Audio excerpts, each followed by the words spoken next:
Aleluia. Então vamos lá, vamos para o Evangelho de Mateus, capítulo 10. Evangelho de Mateus, capítulo 10. Esse capítulo 10, ele é um capítulo extremamente importante, porque é aqui a primeira vez em que os apóstolos, né, que ainda discípulos, no momento eles eram discípulos e agora eles vão se tornar apóstolos. Qual a diferença, pastor? Por que antes eles eram discípulos e agora vão se tornar apóstolos? O que é a diferença? Bom, a palavra discípulo significa aluno. Aquele que está sendo discipulado está sendo ensinado. Então ele é um aluno, ele é alguém que está aprendendo porque ele ainda é um discípulo. Mas quando o discípulo vai colocar em prática, nesse caso aqui, né, o discípulo vai se colocar em prática, eles vão ser enviados, eles vão ser chamados de apóstolo, porque apóstolo, irmãos, é justamente isso, é aquele que foi enviado. Certo? Eu sei que as pessoas hoje, né, gostam de ser chamadas de apóstolo, né? Apóstolo. Mas o apóstolo nada mais, nada menos é isso. Né? É mais um nome e é interessante porque, irmãos, pastor já é um peso tão grande. É uma responsabilidade tão grande, mas as pessoas querem ser chamadas apóstolo, bispo, sei lá o quê. Fique satisfeito em ser amigo de Jesus Cristo, não é verdade? Quem é você? Eu sou amigo de Jesus. Ou como João ainda preferia falar, eu sou aquele a quem Jesus ama. Não é verdade? Mas enfim, aqui eles são denominados apóstolos porque eles são enviados. Capítulo 10, vamos lá, vamos ler. Jesus, tendo chamado os seus 12 discípulos, deu-lhes poder para expulsar espíritos imundos e curar todas as doenças e males. E são estes os nomes dos 12 apóstolos. Você vê que mudou, né? Leu o discípulo, agora já mudou apóstolos. 12 apóstolos. Primeiro, Simão, chamado Pedro, e André, seu irmão, Tiago, filho de Zebedeu, e João, seu irmão, Filipe, Bartolomeu, Tomé e Mateus, o publicano, Tiago, filho de Alfeu, e Tadeu, Simão, o Zelote, e Judas Iscariotes, o mesmo que traiu a Jesus. Então, a gente vê a mudança. O versículo 1 começa falando dos discípulos, e no momento que ele vai nomear, dar os nomes, né, desses discípulos, ele muda para apóstolos, porque agora eles não são mais discípulos, são apóstolos, são enviados. Ok? Então essa é a natureza. Um missionário seria um apóstolo, olhando por esse lado.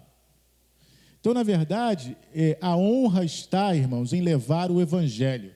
Seja você pastor, apóstolo, evangelista, presbítero, seja o que você for, um crente sem nome nenhum, a honra está no evangelho, não no nome que você recebe.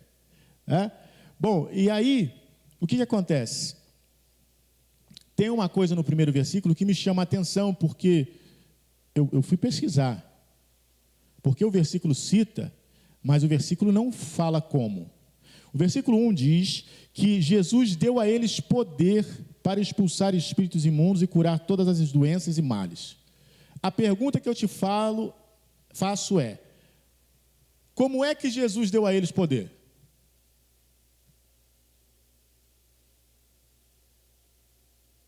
Você sabe que aqui ainda não aconteceu Atos 2. Né? Nem Atos 1:8. Quando fala, mas recebereis poder quando do alto desceu o Espírito Santo, sereis minhas testemunhas. Aqui não aconteceu isso ainda. Então, como é que Mateus diz aqui que Jesus deu a eles poder para expulsar? Eu não conheço ninguém que tenha feito essa pergunta ainda. Porque, na verdade, irmãos, a maioria de nós lê, mas não pergunta. Lê e não pergunta. A pergunta que me veio à mente foi, mas como é que ele fez isso? Mateus não dá maiores explicações, aqui pelo menos, mas ele vai falar alguma coisa embaixo. Vamos lá. Versículo 5. Assim, a esses 12 homens, enviou Jesus com as seguintes recomendações: não vos encaminheis aos gentios, nem entreis em cidade alguma de samaritanos. Antes, porém, buscai as ovelhas perdidas da casa de Israel. Então a missão era muito clara: vocês não vão para os gentios e nem vão para os samaritanos. Isso mostra aqui que a mensagem aqui destinada, irmãos, que os discípulos, os apóstolos receberam naquele momento para levar, era para o povo de Israel. Quando a gente não faz essa distinção, a gente comete muitos erros. Eu tenho falado desde o início que o Evangelho de Mateus é para os judeus.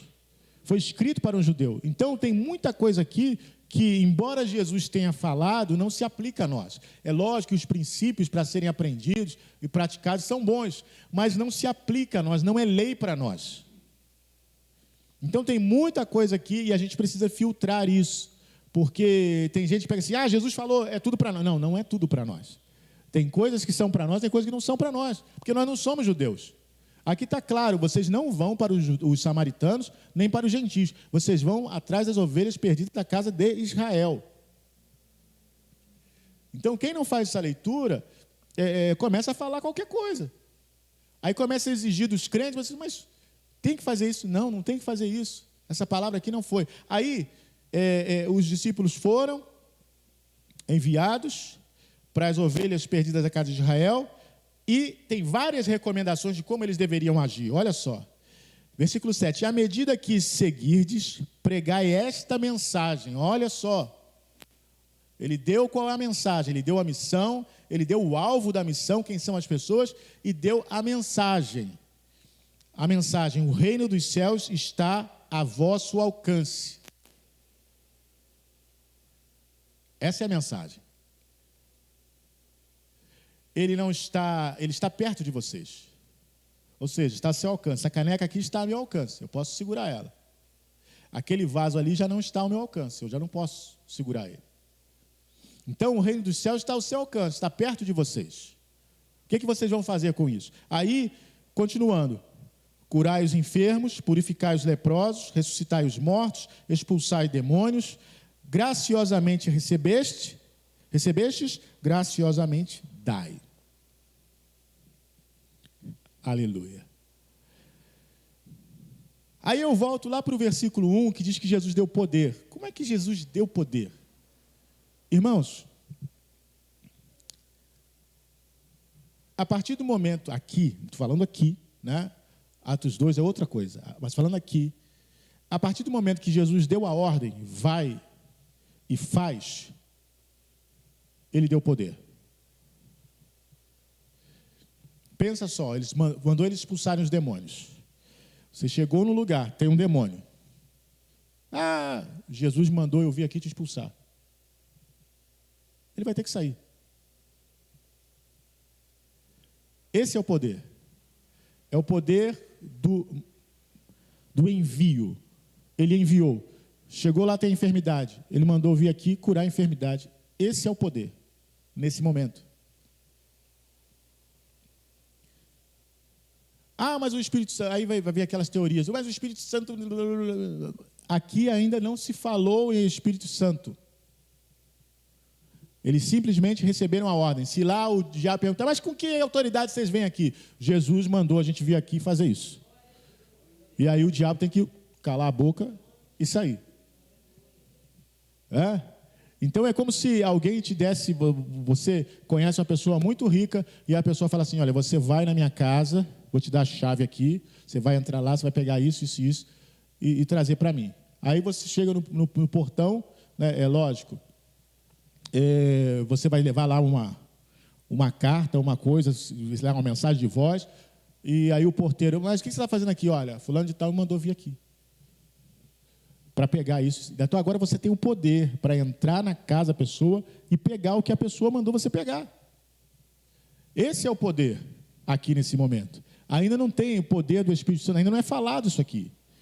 Então é importante a gente saber disso. Quando eles foram enviados, eles receberam o poder do envio. Irmãos, quando nós somos enviados, nós temos não somente o poder do Espírito Santo, mas nós temos o poder da ordem, do envio. Ide por todo mundo e pregar o evangelho a toda criatura. Sabe por que a gente não respeita esse negócio de governos que dizem que não podem pregar o evangelho?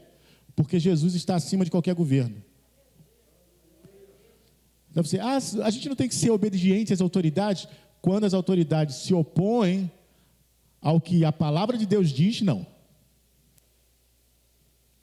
Ah, vocês não podem pregar aqui, porque... Por que não pode? Ah, porque nós não queremos. Desculpe. Vai ficar não querendo. Mas tem mais orientações, vejam bem.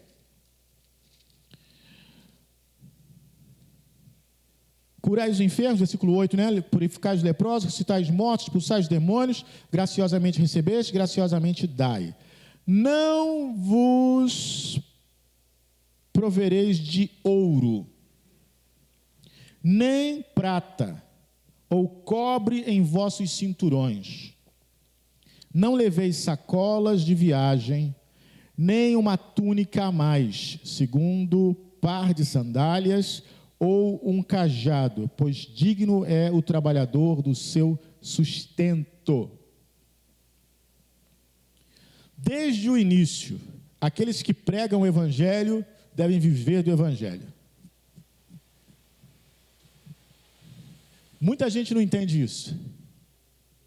Muita gente não entende isso. Muita gente acha que, pastor, tem mais é que trabalhar e se virar. Não, irmãos, aquele que prega o Evangelho, eu vou dizer uma coisa bem séria para os irmãos, eu gostaria mesmo. Eu gostaria muito mesmo de ter, eu tenho outra profissão, mas Deus não me autoriza a exercer plenamente. Mas eu gostaria mesmo de exercer plenamente outros trabalhos, gostaria, como pessoa eu gostaria, mas como Deus tem chamado e fala diversas vezes, você vai cuidar da minha obra. Pode achar o que quiser, quem achar o que quiser. Agora, eu recebi a ordem do Senhor, eu não tenho nada a ver com o mundo. O mundo não me deve nada e eu não devo nada ao mundo. A verdade é essa. Quem critica também, nós não devemos nada a quem critica. Nós só devemos ao Senhor. Então o Senhor fala, vai e faz isso, a gente tem que fazer. É nosso papel. Agora, ele está dizendo aqui, vocês não vão levar ouro, vocês não vão levar prata, não vão levar cobre no cinto de vocês não vão levar bolsa de viagem, vocês não vão levar 2 túnicas, vocês não vão levar 2 pares de sandália, vocês não vão levar nada. Por quê? Porque digno é o trabalho do seu salário, ou seja, aquilo que lá no meio vão dar para vocês vão viver disso. É muito bom ser autossuficiente, irmãos. Não é verdade? É muito bom você ter o seu dinheiro e ganhar o seu dinheiro e comprar o que quiser e fazer o que quiser, isso é maravilhoso. A gente, quando é criança, quer o tempo todo ter isso, né? Crescer para ter o nosso dinheiro e fazer. E aí Deus fala assim, não, você vai depender de mim. É um confronto, irmãos. Tem gente que acha assim, isso não sei para outros, eu estou falando para mim. No meu caso, eu gostaria muito de ter o meu trabalho, só o meu trabalho e ponto final. Mas Deus me chamou para a obra. Então, isso aqui é muito sério. Não teve um tempo antes que não tenha sido assim. Desde a primeira missão era assim. Vocês vão e vocês não vão depender de nada. Vocês vão chegar lá, o que for oferecido para vocês, vocês vão ter. Vocês são dignos desse salário. Tem muita gente que acha que a gente é indigno. Não merece, vai dar dízimo para pastor. Não, nós somos dignos desse salário. Sabe por quê? Porque não tem preço. É só você pensar na sua vida como era antes. E o que Deus te fez por você. E quantas vezes Deus usa os pastores para te abençoar. Você pensa só, a gente não tem honra nenhuma não, a nossa honra é a alegria, mas é Deus quem faz, mas Deus usa a gente, querendo ou não. A gente não pode fechar os olhos e falar assim, não tem nada a ver. Não, Deus usou a minha vida. Quando eu ando nessa cidade, eu vejo quantas pessoas Deus usou a minha vida, mesmo que as pessoas não reconheçam, mesmo que as pessoas não valorizem, mas eu vejo quantas vezes eu fui usado para abençoar a vida das pessoas. E é isso aí, e não tem como negar. Vão passar 100 anos e vai continuar a mesma coisa, entendeu? Teve um dia que o pastor Nilson pregou e aquela palavra mudou meu coração, mudou a minha vida. Então essa glória ninguém rouba, ninguém tira. Então é disso que Jesus está falando. É digno o trabalhador do seu salário, porque essas coisas não têm preço.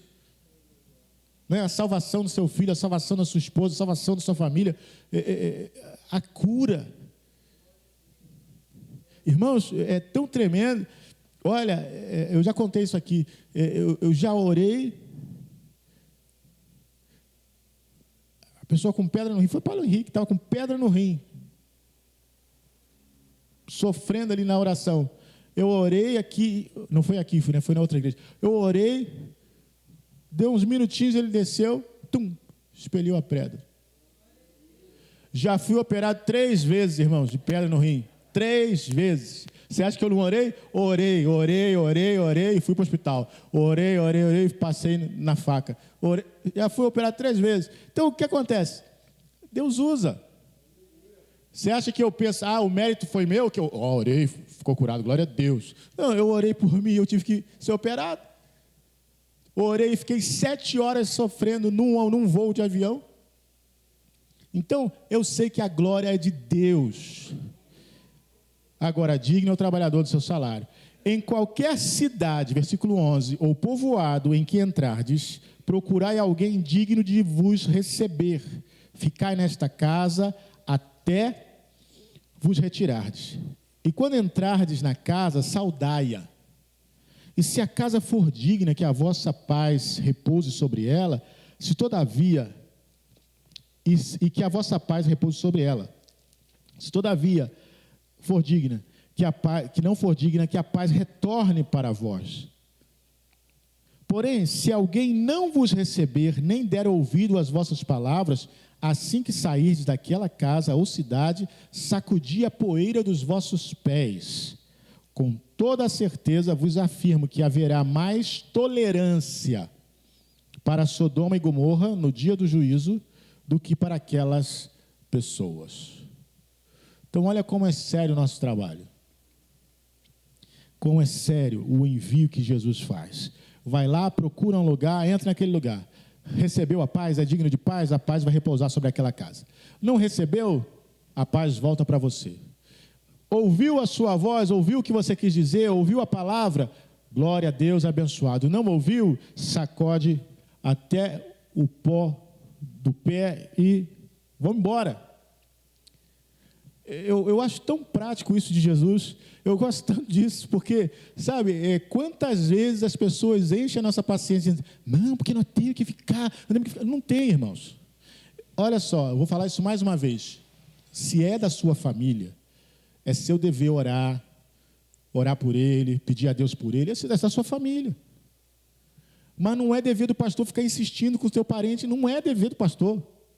O pastor prega para ele não quer, o pastor, amém. Posso até orar em casa, mas não vou ficar insistindo com ele, não é isso que a Bíblia diz. Aí tem gente que fala assim, pastor, vai lá, fala com ele, só mais uma vez. Aí o pastor, para não ficar com ele, vai lá e fala, meu irmão, vai para a igreja, se converte. Aí, pastor, eu não estou preparado ainda. Aí o pastor volta. Aí daqui a pouco passa um tempo, pastor, vai lá, fala com ele está bebendo, está fumando. Aí o pastor vai lá, meu irmão, não é assim que funciona, irmãos. Em alguns casos, a gente tem que até largar a pessoa, deixar. Porque Deus vai tratar com ele lá. Não adianta você falar todo dia, e ele não muda. Aí você pensa assim, mas pastor, será que se eu parar de falar, não vai ser pior? Ser melhor. Ora, fala com Deus. Coloca nas mãos de Deus. Quantos anos você está falando e o sujeito não muda? Para de falar. Eu sei que isso às vezes é um escape para a gente, sabe? Que a gente fala, aí a gente acha que se sentir melhor porque eu estou falando. Mas não está melhorando não. Fala com Deus, ora ao Senhor, entrega nas mãos de Deus. E a hora que Deus tocar, olha, às vezes é mais rápido do que a gente pensa. A pessoa passou 10 anos falando, a pessoa, não. Aí no momento que ela parou de falar, não levou um mês, mudou. Fala ao Espírito. Profetiza e fala ao Espírito, não à pessoa. Quando ele sair de casa lá, você fala assim, em nome de Jesus, o Senhor vai tocar na vida dele lá onde ele está indo agora. Ele está em casa, não voltou ainda, ou ela está na rua, não voltou ainda. Em nome de Jesus, Senhor, lá onde estiver, toca agora. Faz assim. Mas quando chegar, não fala nada. E deixa Deus agir. Glória a Deus, aleluia. Então veja bem. Aí Mateus escreve uma coisa aqui que Jesus falou e que para mim é muito forte. Com toda certeza Versículo 15. Vos afirmo que haverá mais tolerância para Sodoma e Gomorra no dia do juízo do que para aquelas pessoas.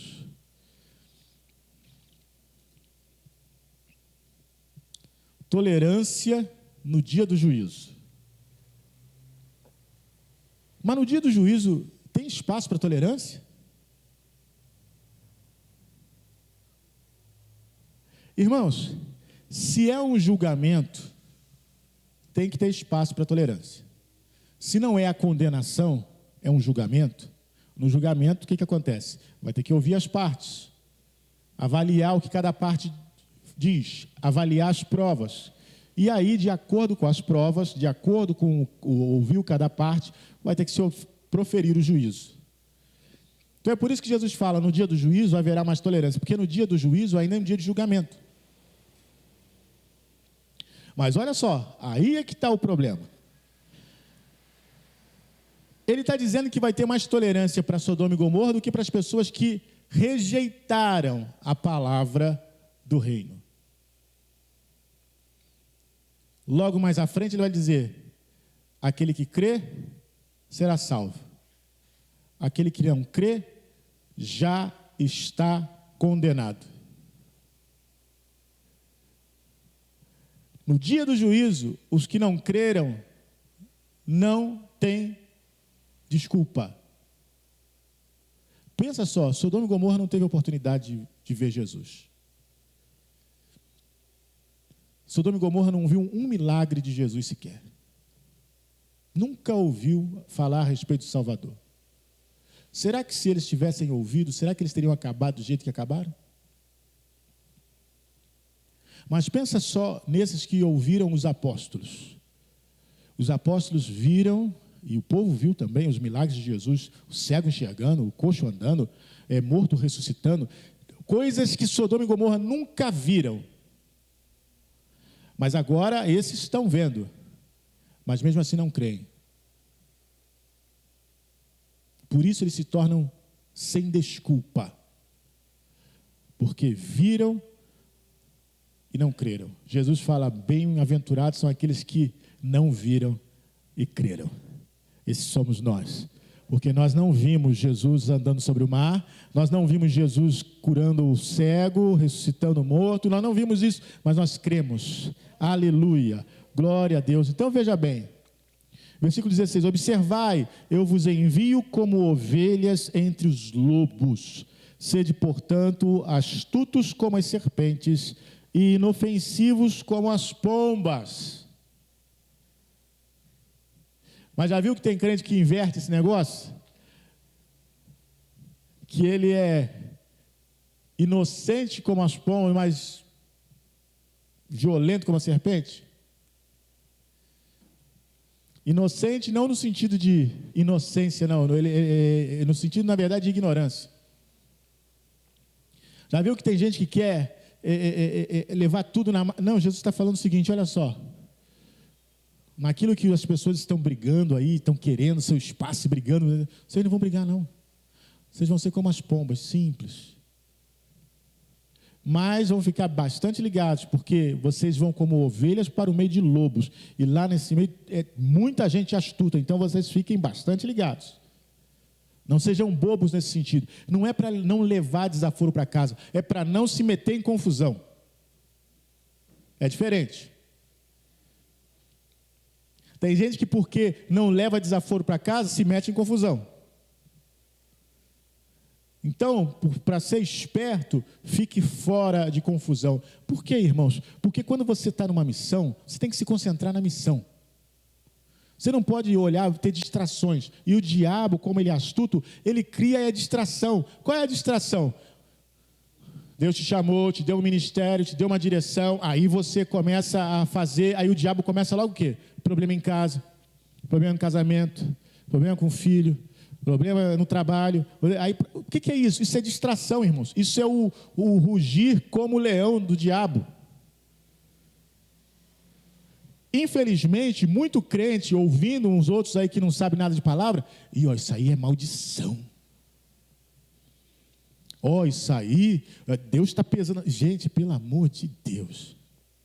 Eu ouvi isso uma primeira vez, eu estava na Austrália, e aí eu ouvi uma pastora pregando, ela falando com um grupo de estudantes, né, do curso lá que eu estava fazendo, e ela falando, vocês acham mesmo que Deus está irado com vocês? Vocês saíram lá do país de vocês para estudar, para se preparar mais para Deus, e Deus está irado com vocês? Irmãos, nós estamos fazendo a obra de Deus, e Deus está irado com a gente? Isso não existe. Essa luta que se levanta, esse problema que se levanta, é coisa do diabo. Por quê? Porque ele quer criar distração. Ele quer criar distração para que você não execute a missão. Coloca uma coisa na sua cabeça: há uma missão e eu tenho que executar. Ah, mas aconteceu isso, bateram no seu carro. Há uma missão e eu tenho que executar. Ah, aconteceu isso, o patrão falou que vai te despedir. Há uma missão e eu tenho que executar. Comece a colocar isso na sua cabeça. E você vai ver que todas as coisas vão perder a força. Sabe uma coisa que a gente experimenta lá em casa sobre isso? A gente já passou por tanta luta. Se um dia eu for fazer um culto aqui para contar as lutas, irmão, tem que durar uma semana. E eu não vou fazer isso não, porque isso vai deprimir vocês. Porque é tanta coisa que a gente já começa a ficar meio insensível, sabe? Eu tenho uma missão, não vou olhar. Eu tenho uma missão, não vou olhar. Sabe aquele túnel túnel do terror que tem, né? Que a pessoa senta na cadeirinha e vem uma caveira, aquele negócio todo. A gente já sentou na cadeira e está com cara de tédio. Porque é tanta coisa, só pula a caveira, gente. Vem o lobisomem, gente. Vem a mula sem cabeça, gente. A gente já não está se assustando com nada. Por quê? Porque a gente já viu que tudo isso é distração. Deus não mudou nada, Deus continua o mesmo. Deus ama da mesma forma como amava a gente ontem, Ele ama hoje. Deus é o mesmo, está agindo da mesma forma. Então não importa, tudo isso que o diabo faz é distração para tirar você. Continue. Simplesmente continue fazendo o que você está fazendo. Ah, mas doeu. Continue. Bom, vamos lá. 17. E acautelai-vos, tenham cuidado dos homens, pois que vos entregarão aos tribunais e vos açoitarão nas suas sinagogas. Sereis levado à presença de governadores e reis por minha causa, para testemunhardes a eles e aos gentios. Olha que aqui os gentios entraram, mas olha em que situação. Todavia, quando vos prenderem, não vos preocupeis em como ou o que deveis falar, pois que naquela hora vos será ministrado o que haveis de dizer. Isso porque não sois vós que estareis falando, mas o Espírito de vosso Pai é quem se expressará através de vós. Aleluia. Então, na missão, se preocupa muito não. Você recebeu um dado de Jesus, não se preocupa com o que você vai ter que falar, não. Tem muita gente que fica preocupada, o que eu vou ter que falar, o que eu vou ter que fazer. Se você está em nome do Senhor, o Senhor vai falar por você. Não confie. Eu acho tão interessante isso, porque Jesus fala, não confie nos homens, tenham cuidado com os homens, porque a intenção dos homens, por que os homens fazem isso? Por que ele fala isso? Irmãos, vamos ser muito sinceros. O mundo quer fama, riqueza e promoção. É isso que o mundo quer. Então não pense você, não, que tem um homem aqui que ele gosta de ajudar os evangélicos. Abre o olho com ele. Não, tem um político aqui que ele gosta muito de ajudar a igreja. Abre o olho com ele, cuidado. Porque o objetivo dele não é ajudar a igreja. Se o objetivo dele fosse ajudar a igreja, ele se tornaria um crente.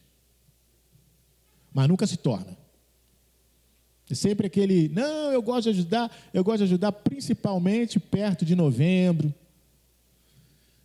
perto de outubro, aí ele gosta de ajudar, né? A cada 4 anos, ele gosta de ajudar. Aí a gente vai, esse gosta de ajudar, vai dar uns tijolos para a igreja. Eu digo, o gasofilácio está aqui. Qualquer um que entrar ali, levantar e colocar o dinheiro no gasofilácio, não vou falar nada. Mas, não pense também que eu vou fazer nada também. Pastor, eu quero ajudar a sua igreja, quero... Glória a Deus. Eu quero... Manda vir, traz o caminhão, bota aí, glória a Deus. Mas eu não estou te prometendo nada, nem vou prometer nada. Nem o meu voto eu vou te prometer. Não vou, muito menos o voto dos outros. Eu não vou prometer. Porque, irmãos, cuidado. Quantas igrejas não vêm com quem estão se metendo e depois ficam enroladas?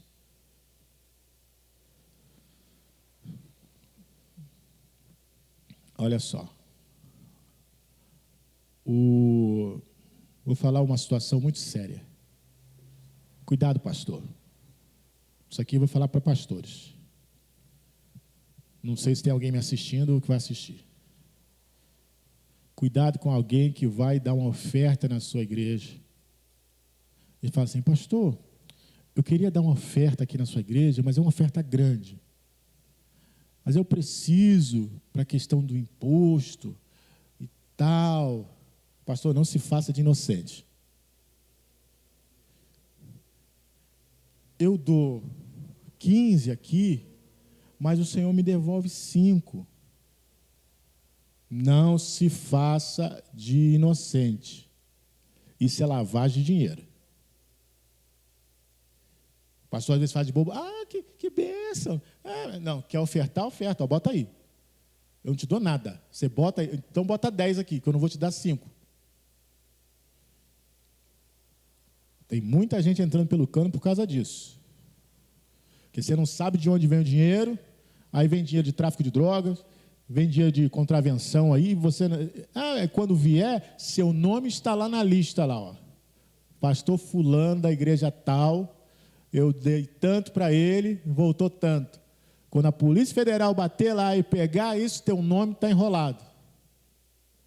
Então não seja bobo, não pense que Deus está abençoando. Tem gente que vai nessa onda, aí começa a crescer, Deus está abençoando, olha como é que Deus está abençoando. Depois você vai ter que pregar lá na cadeia. Aí quem sabe, né, realmente se converte e salva alguma vida lá. Quem sabe se é o propósito de Deus, né? Estou brincando. Então, vamos terminar por hoje. Eu vou só fechar aqui com uma coisa aqui. Versículo 19, né? Aliás, versículo 19. Todavia, quando vos prenderem, não vos preocupeis com o que devo falar, pois naquela hora vos será ministrado o que deveis dizer. Porque o Espírito de vosso Pai é que vai falar.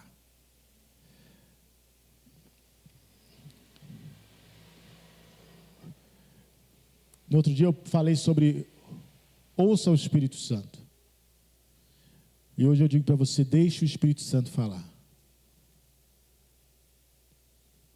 Se encha da palavra, se encha do conhecimento de Deus e deixe o Espírito Santo falar. Muitas vezes, irmãos, chega uma pessoa desesperada e a gente não sabe o que dizer. Não sabe o que dizer. Às vezes a gente não precisa dizer nada, às vezes só abraça a pessoa e ora por ela. Mas às vezes o Espírito